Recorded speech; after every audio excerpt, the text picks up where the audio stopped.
Salam sejahtera untuk kita semua. Hari ini saya diberi kesempatan untuk mempresentasikan paper yang sudah publish yang berjudul Predicting Secondary Structure of Protein Using Hybrid of Convolutional Neural Network and Support Vector Machine. Paper ini sudah dipublikasikan di International Journal of Intelligent Engineering and Systems, volume 14 nomor 1 di tahun 2021 ini. Paper ini ditulis oleh saya sendiri, Vincent Michael Sutanto, kemudian ada Mazaki Indra Sukma, dan juga Ibu Afia Hayati. Jadi, untuk pembuka, paper ini sendiri akan membahas bagaimana sih ilmu komputer juga dapat memberi peran dalam menyelesaikan masalah yang ada di domain biologi. Nah, mari kita mulai. Yang pertama, di sini kita akan mulai dari struktur protein. Sebenarnya apa sih struktur protein? Struktur protein ini sendiri adalah sebuah rantai asam amino yang dimana ketika rantai tersebut melipat, maka bentuknya atau strukturnya akan berubah. Dan ketika berubah itu kita bisa amati fungsinya. Jadi kenapa sih kita harus mencoba apa ya memfold rantai asam amino tersebut adalah supaya kita dapat lebih dengan jelas mengetahui fungsi dari protein tersebut. Jadi misalnya kalau kita lihat di gambar ini, mungkin yang amino acids biasa, yang primary structure of protein ini kita masih belum tahu nih fungsinya apa. Tapi kemudian setelah dia folding, terus menjadi struktur sekunder, bentuknya menjadi ada. Misalnya di sini ada alpha helix. Nanti alpha helix itu fungsinya apa sih? Nah, itu jadi kita bisa tahu. Jadi nanti apalagi kalau dia sudah masuk ke tertiary structure atau quaternary structure, di situ fungsinya akan lebih jelas lagi. Nah, ini untuk gambarannya, prediksi struktur sekunder protein. Jadi di sini kita akan memprediksi primary structure atau struktur primernya ke bentuk struktur sekundernya. Di sini struktur primer sendiri ada sekitar 20. Di tabel di kiri ini memperlihatkan struktur primernya. Jadi ada alanine, cysteine, aspartic acid, dan seterusnya. Nah, ini kita akan prediksi ke bentuk secondary structure-nya. Di sini ada L ini stands for loop atau irregular, kemudian ada ini untuk B-strand. Jadi di sini untuk secondary structure-nya ada 8 kelas yang nanti juga bisa di grouping jadi 3 kelas utama. Nah, yang perlu diperhatikan di sini adalah ketika kita memprediksi struktur primer protein menjadi struktur sekunderinya, di sini kita harus menjaga panjang dari sequence tersebut. Jadi kalau di sini kita bisa lihat untuk primary structure-nya ini ada 1, 2, 3, 4, 5, 6, 7. Panjangnya 7, maka secondary structure-nya juga panjangnya pun akan 7.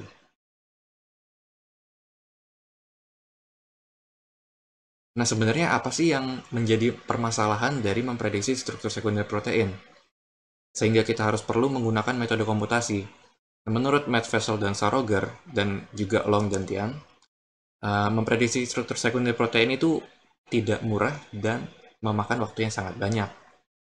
Di sini disebutkan menggunakan X-ray crystallography dan juga menggunakan NMR atau Nuclear Magnetic Resonance Spectroscopy. Oleh karena itu, kami dari domain ilmu komputer berusaha untuk men-tackle drawbacks yang ada dengan menggunakan pendekatan komputasi. Nah, di sini ini mirip sekali dengan NLP, di mana ada pendekatan yang bisa kita gunakan yaitu adalah sequence labeling atau sequence to sequence prediction. Jadi di sini seperti yang tadi sebelumnya saya sudah katakan, kita memiliki struktur primer dengan panjang misalnya di sini 5, maka struktur sekundernya juga akan panjangnya 5. Yang menjadi tidak mudah di sini adalah kalau kita lihat di posisi 2, kita memiliki A untuk struktur primernya dan struktur sekundernya adalah H. Tapi tidak sama dengan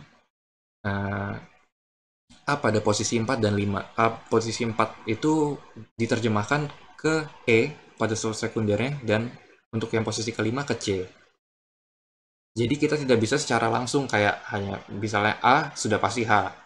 Tidak bisa seperti itu. Jadi di sini kita harus mempertimbangkan asam amino lain di sekitarnya A. Jadi misalnya di sini kita window 3 nih, NAT, maka NAT akan memprediksi H.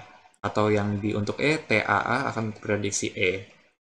Seperti itu. Nah, ini adalah matriks yang akan kita gunakan untuk mengukur performa model kita nanti. Di sini ada Q3 dan Q8. Mudahnya Q3 ini untuk yang sudah dikategori besarkan jadi 3 kelas. Dan yang Q8 adalah yang untuk belum dikategorikan jadi 3 kelas. Untuk perhitungannya ini cukup mudah seperti akurasi biasa, jadi kita akan melihat jumlah prediksi benar dibagi jumlah keseluruhannya. Keduanya sama, hanya beda untuk kelasnya saja. Selanjutnya, dataset yang kami gunakan di sini terbagi menjadi dua, ada data latih dan data ujinya. Untuk data latihnya sendiri, kami menggunakan dataset PDB. Ini datanya berisi 5.365 sequence asam amino. Dan kemudian untuk data ujinya sendiri atau data benchmarkingnya kita menggunakan data CB513. Di sini CB513 ini berisi 514 sequence asam amino. Kenapa 514 bukan 513? Karena ada satu sequence yang panjangnya lebih dari 700 sehingga dibagi dua. Jadi 514 sequence. Ya, jadi pada tabel berikut ini menunjukkan indeks dari dataset yang kami gunakan beserta keterangannya. Di sini tidak semua indeks kami gunakan. Yang kami gunakan di sini yaitu untuk inputnya kami menggunakan orthogonal input profile di indeks 0 sampai 21 dan juga PSSM profile di indeks 35 sampai 56. Untuk outputnya sendiri kami menggunakan indeks 22 sampai dengan 30 yang merupakan bentuk ortogonal dari 8 kelas struktur sekunder protein. Nah, apa sih PSSM yang saya katakan di slide sebelumnya? PSSM sendiri itu kepanjangannya adalah Position Specific Scoring Matrix. Jadi PSSM ini digunakan untuk mengetahui peluang kemunculan untuk suatu amino itu muncul di posisi tertentu. Jadi misalnya di posisi ketiga atau keempat tuh peluangnya berapa sih muncul A gitu. Kemudian PSSM ini juga berguna untuk menunjukkan suatu amino ini bisa berubah ke asam amino lain, tapi tanpa mengubah fungsi dari protein tersebut. Skor PSSM yang tinggi sendiri akan mengindikasikan bahwa suatu asam amino itu memiliki chance yang lebih tinggi untuk berubah menjadi asam amino lainnya. Nah, untuk metode yang kami propose sendiri di sini adalah kombinasi antara one-dimensional convolutional neural network dengan support vector machine.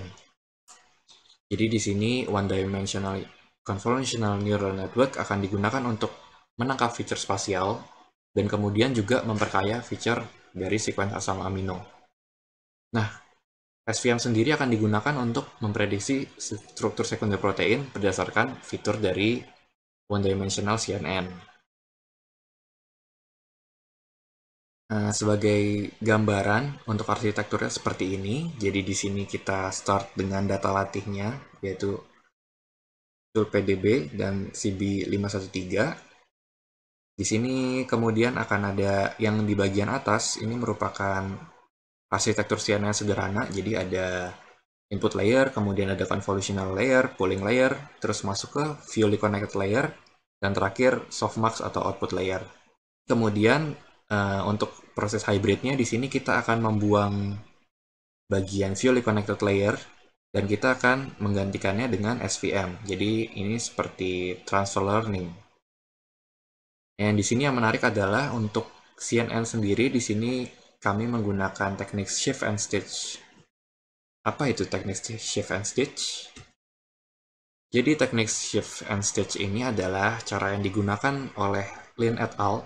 Untuk mengatasi permasalahan berkurangnya panjang sequence yang disebabkan oleh operasi konvolusi dan operasi pooling. Seperti kita tahu sendiri, kalau operasi konvolusional dan operasi pooling itu pasti akan mengurangi dimensi atau resolusi dari data kita. Sementara di sini kan kita yang ingin kita lakukan adalah sequence labeling, di mana uh, panjang sequence awal dan panjang sequence akhir tidak boleh berubah. Oleh karena itu di sini kami menggunakan teknik ini supaya setelah proses konvolusi maupun pooling, panjang dari sequence tersebut akan tetap sama. Nah, ini untuk gambaran arsitektur kami. Jadi di sini di bagian kiri ini ada inputnya. Yang tadi saya katakan ada 21 orthogonal encoding dari asam amino dan juga PSSM features-nya. Nah, untuk proses shift nanti akan dibagi dua sequence, kemudian setiap sequence akan dikonvolusi, hasil konvolusi akan dipooling, dan pooling ini hasilnya akan diselang-selingkan. Nah, untuk lebih jelasnya akan saya jelaskan berikut. Misalkan di sini kita punya panjang sequence awalnya 10, dan kemudian kita udah set parameter, misalnya convolutional size-nya kita set 5, dan max pool size-nya kita set 2. Yang pertama kita lakukan adalah menggandakan sequence awal tersebut menjadi dua sequence.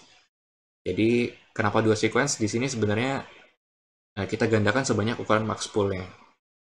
Karena max pooling size-nya 2, kita gandakan menjadi dua sequence. Nah, kemudian untuk setiap sequence, kita beri padding nih. Paddingnya berdasarkan aturan yang tertera di slide. Jadi, untuk sequence pertama, kita memberi padding 0 sebanyak 1 dan di depannya dan sebanyak 3 di belakangnya. Untuk sequence kedua, ini kita hanya dibalik saja. Jadi kalau yang awalnya kita tambahin 1 di awal dan 3 di akhir, di sequence keduanya kita tambahkan 3 di awal dan 1 di akhir. Jadi nanti ini untuk setiap sequence panjangnya akan berubah dari 10 menjadi 14. Nah, kemudian untuk masing-masing sequence, kita lakukan proses konvolusi. Nah, di sini yang perlu diperhatikan adalah proses konvolusi di sequence pertama dengan proses konvolusi di sequence kedua ini menggunakan kernel konvolusi yang berbeda.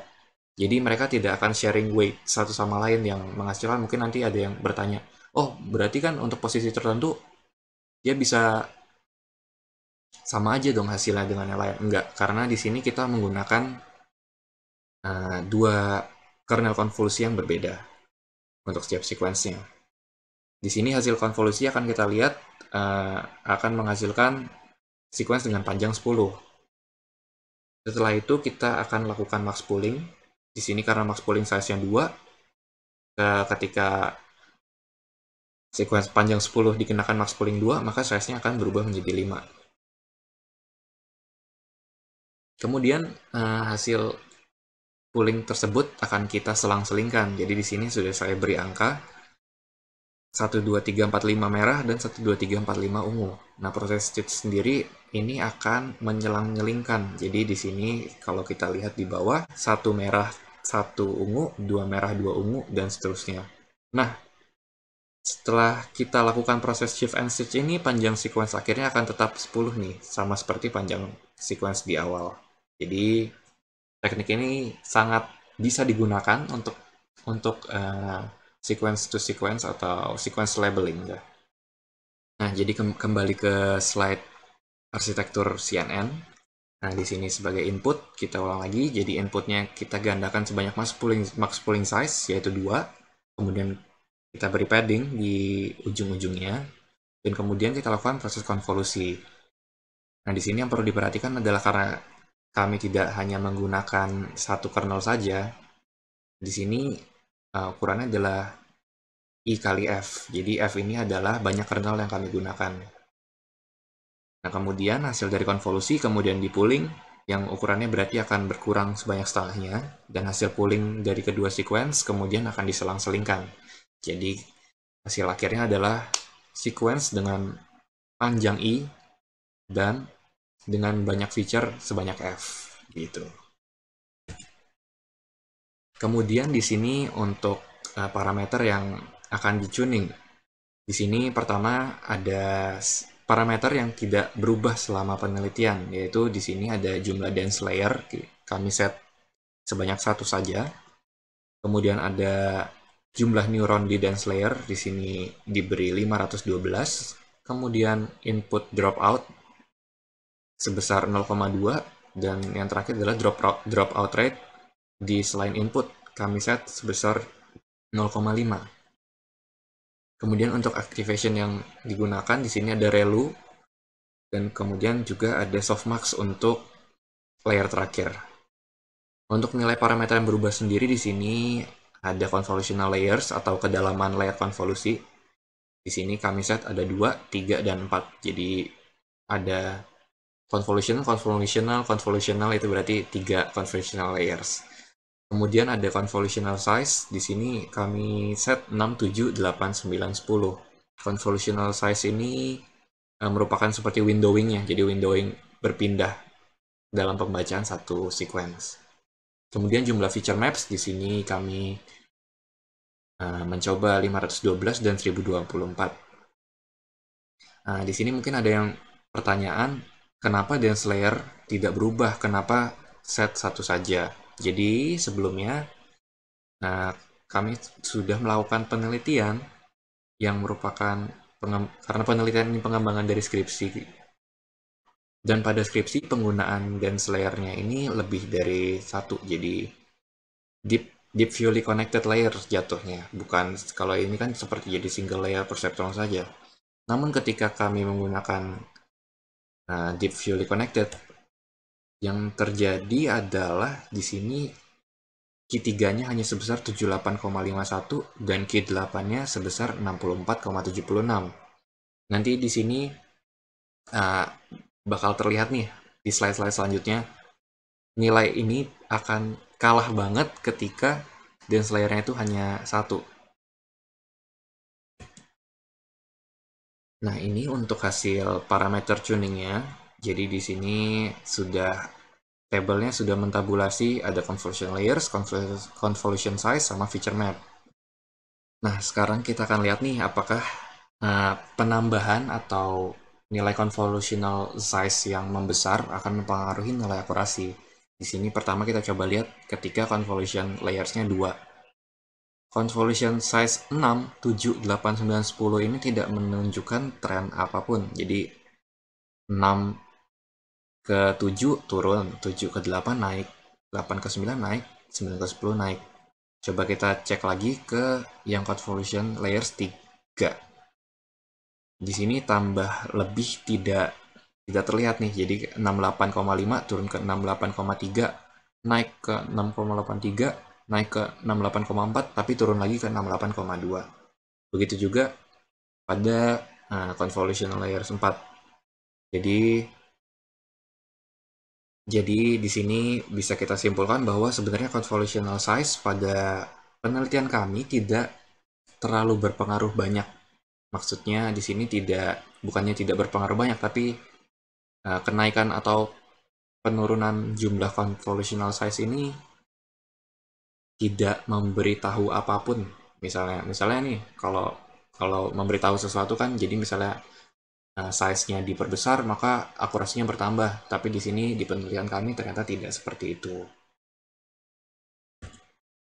Nah, di sini yang ternyata memberi dampak adalah kedalaman layar konvolusi. Jadi di sini kalau kita lihat bersama-sama, ketika convolution layers-nya 2, naik ke 3, dan kemudian naik ke 4, akurasinya ini akan bertambah dari 67,7 ke 68,5, kemudian turun sedikit, tapi coba kita lihat yang lain. Untuk convolutional size 7, di sini 67,5, 68,3, 68,7. Ini naik terus ya. Kemudian yang ini juga naik terus. Dan yang ini juga naik terus. Dan kemudian untuk yang 9 dan 10 juga naik terus. Yang menjadi perbedaan dengan untuk yang feature map 1024, di sini sepertinya convolutional layers dan convolutional size tidak terlalu berpengaruh. Mungkin karena feature map sudah cukup banyak, jadi sudah terhandle oleh jumlah feature map itu sendiri dibandingkan convolutional layers dan convolutional size. Tapi tidak apa-apa karena hasil akurasi tertingginya juga tetap didapatkan dari ketika convolutional layers-nya 4, convolutional size-nya 7, dan feature map-nya 512. yaitu sebesar 68,711%. Jadi kita tidak perlu hiraukan yang di bagian 1024 ini. Nah, kemudian model yang terbaik dari CNN tadi di sini akan kita modifikasi. Jadi dance layer-nya kita buang sehingga CNN-nya hanya menghasilkan feature map. Dan feature map-nya sendiri karena di sini datanya berupa 3 dimensi ya, karena 700 panjang sequence dikalikan F atau jumlah feature map-nya, kemudian dikalikan I atau banyak jumlah datanya yang sebesar 5000 tadi. Jadi data transformation di sini hanya mengubah bentuk 3 dimensi menjadi 2 dimensi, sehingga bisa digunakan untuk melatih SVM-nya. Nah, untuk SVM sendiri di sini kami menggunakan kernel RBF. Jadi di sini ada parameter yang akan di-tuning, yaitu parameter C dan parameter gamma. Di sini kami menggunakan power of 10, jadi ada 0,01, 0,1, 1, dan 10 untuk C. Dan untuk gamma sendiri ada 0,001, 0,01, 0,1, dan 1. Nah, berikut merupakan hasil tuning kami. Di sini kami sekalian grafkan pakai line graph. Jadi ketika nilai C-nya semakin besar dan nilai gamanya juga semakin besar, di sini ada kecenderungan bahwa nilai akurasinya juga akan bertambah. Jadi di sini kalau kita lihat ke bawah, untuk C 0,01 ini semakin perubahan nilai gamma ini akan memperbesar nilai akurasinya. Begitu juga untuk nilai parameter lainnya.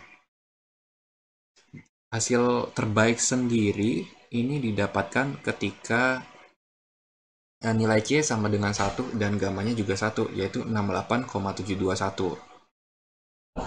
Nah, setelah mendapatkan nilai parameter ini, kami melakukan pencarian lagi nih.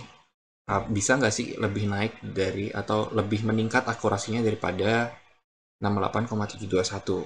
Jadi di sini kami mengutak-atik sedikit nilai gamanya. Di sini kami menggunakan 0,5, 0,75, kemudian 1,25 dan 1,5. Jadi gamanya di dekat angka 1 begitu. Dan ternyata kami menemukan bahwa ketika nilai gamanya 1,25, nilai akurasinya meningkat sampai dengan 68,735%. Oleh karena itu, kami menetapkan bahwa ini adalah model SVM terbaiknya. Nah, di sini untuk perbandingan performa, jadi di bagian kiri ini merupakan tabel untuk CNN, dan yang kedua yang di bagian kanan ini adalah tabel untuk CNN yang sudah transfer learning kemudian dilatih dengan SVM. Di sini dari akurasinya terdapat perbedaan. Untuk CNN hanya 68,711%, dan untuk hybrid CNN SVM sendiri 68,735%. Dari kedua tabel ini, pertama yang bisa kita lihat adalah model ini sangat bagus untuk mengklasifikasi kelas yang mayoritas. Jadi di sini kelas mayoritasnya ada H, E, L, T. Di sini H sangat baik ya, dari 26.000 true positifnya 24.000. E dari 18.000, 14.000 true positif. L 17.000 true positifnya 11.000, dan T lumayan, dari 10.000 setengahnya terprediksi benar. Sementara untuk kelas-kelas yang lumayan minor, di sini ada S, G, B, dan I. Ini kemampuan model untuk memprediksinya sangat tidak bagus. Apalagi di sini kalau dilihat I ini tidak dapat terprediksi sama sekali. Namun ketika sudah di hybrid dengan SVM, di sini kita bisa lihat nih kemampuan memprediksi kelas minernya lumayan meningkat. Contohnya di sini untuk T, nilai recall-nya pun naik dari 531 menjadi 533. Kemudian untuk S, recall dari 0,22 menjadi 0,238. Begitu juga dengan G dari 0,26 menjadi 0,28 dan B dari 0,02 menjadi 0,039. Sementara nilai untuk I sendiri tidak berubah. Setelah kami periksa kembali, ternyata pada data latihnya tidak ada sama sekali label I. Jadi wajar ketika label I ini sendiri tidak dapat terprediksi oleh model.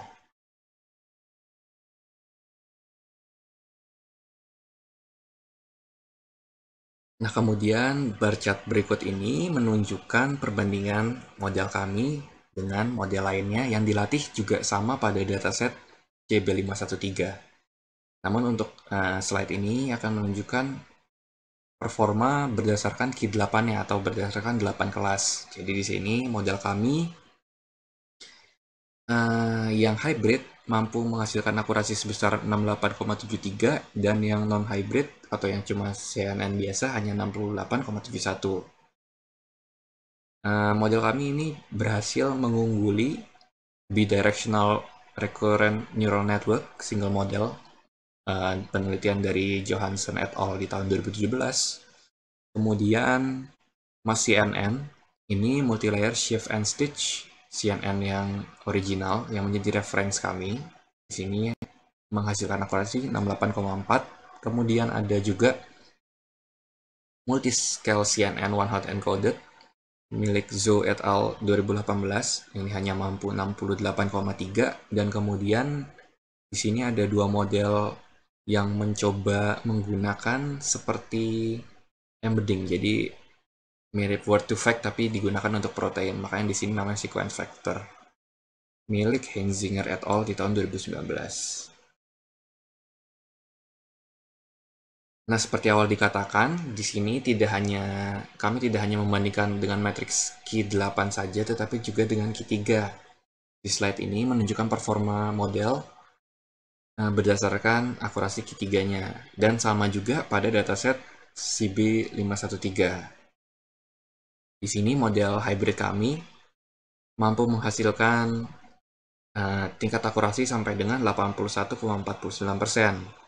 Diikuti yang kedua, ini adalah model yang tadi saya katakan menggunakan sequence factor milik Heinzinger. Ini hanya 80,7, kemudian diikuti keduanya adalah menggunakan pure SVM. Di sini ada SVM dengan sequence feature milik Wang et al. Dari tahun 2016 menghasilkan akurasi sebesar 78%. Kemudian ada SVM dengan Genetrix algorithm, di sini milik Chen et al. Juga tahun 2016. Nah, untuk kesimpulan yang dapat ditarik dari penelitian ini adalah di sini kami berhasil menerapkan metode hybrid dari CNN dan SVM untuk kasus sequence labeling, terutama untuk memprediksi struktur sekunder protein. Nah, hasil dari hybrid tersebut sendiri mampu meningkatkan kemampuan prediksi dari CNN sederhana. Dan yang terakhir adalah di sini skor Q3 kami mendapatkan 81,49% dan Q8-nya sebesar 68,735% pada dataset CB513. Ya, mungkin sekian dulu presentasi saya mengenai paper kami yang baru terpublish yang berjudul Predicting Secondary Structure of Protein Using Hybrid Convolutional Neural Network and Supervector Machine. Jika ada pertanyaan, mungkin bisa dituliskan di kolom komentar di bawah dan kami mungkin akan mencoba untuk menjawab pertanyaan yang ada. Sekian dan terima kasih, sampai jumpa di lain kesempatan.